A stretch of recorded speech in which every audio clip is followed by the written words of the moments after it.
Good morning. This is Father Stephen Kelly from St. John's Church in Detroit, and we're continuing our series of daily morning meditations where we generally look at one or another of the lessons that are assigned for morning or evening prayer, what is known as the Daily Office Lectionary. Today for Thursday, let's go ahead and take a look at the lessons assigned for evening prayer from St. Matthew's Gospel.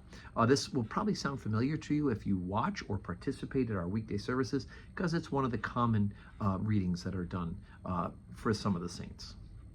Matthew 25, beginning at verse 1.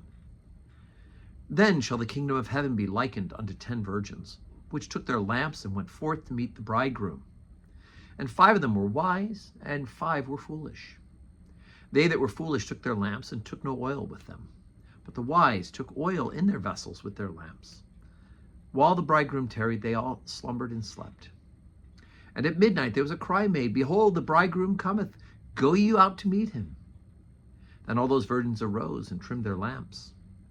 And the foolish said unto the wise, Give us of your oil, for our lamps are gone out. But the wise answered, saying, Not so, lest there be not enough for us and you. But go ye rather to them that sell and buy for yourselves. And while they went to buy, the bridegroom came. And they that were ready went in with him to the marriage, and the door was shut. Afterwards came also the other virgins, saying, Lord, Lord, open to us. But he answered and said, Verily I say unto you, I know you not. Watch therefore, for you know neither the day nor the hour wherein the Son of Man cometh.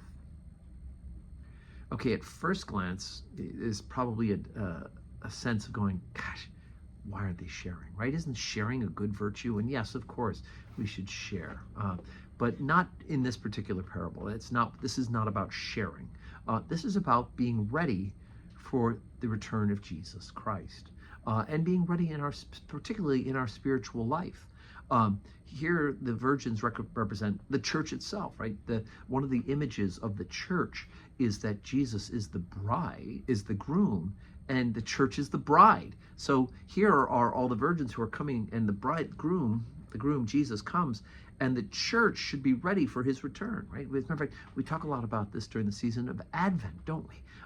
The Advent has that's that season between Thanksgiving and Christmas, where we look at for 4 weeks not only the coming of the celebration of the birth of Jesus, preparing ourselves for that, but also for preparing ourselves for the return of Jesus Christ at the end of time to judge the living and the dead.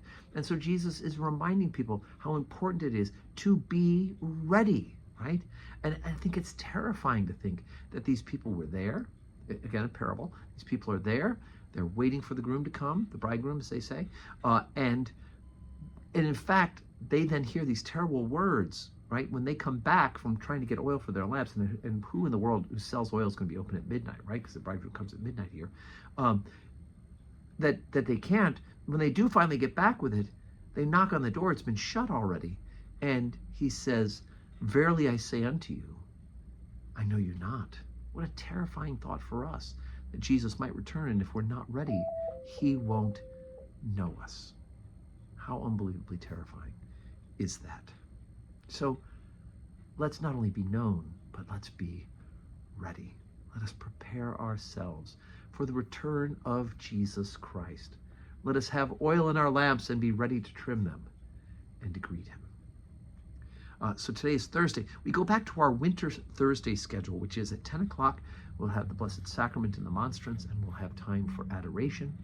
And then at 10:30, we'll have Holy Communion with benediction. So we have a little bit more time in the morning to spend with Jesus, and of course to celebrate the Holy Communion. 10:30 on Thursday. And then of course 4 o'clock evening prayer. I hope you can join us in person. If not, join us where you're watching this morning meditation. And look down at the corner. Is there a share button there? Share this to your timeline. Let other people know what's going on at St. John's Church in Detroit. And may you have a Thursday that's full of blessings.